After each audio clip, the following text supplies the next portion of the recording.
بسم الله الرحمن الرحيم هل أتى على الإنسان حين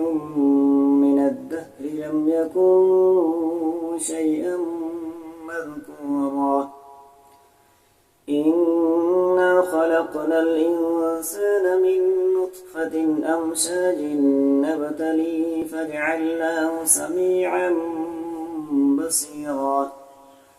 إنا هديناه السبيل إما شاكرا وإما كفورا إنا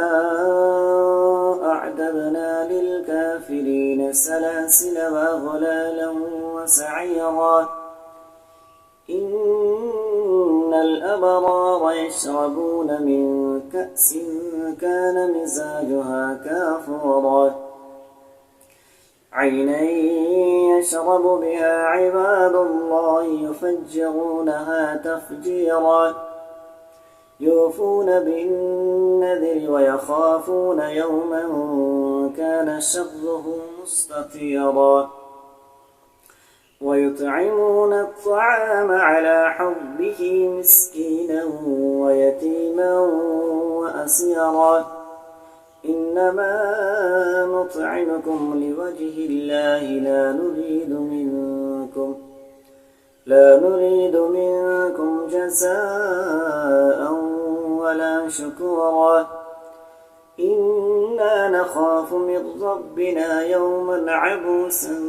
قمطريرا فوقاهم الله شر ذلك اليوم ولقاهم نضرة وسرورا وجزاهم بما صبروا جنة وحريرا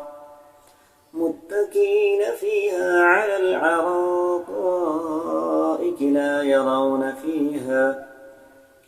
لا يرون فيها شمسا ولا زمهريرا ودانية عليهم ظلالها وظللت قطوفها تذليلا.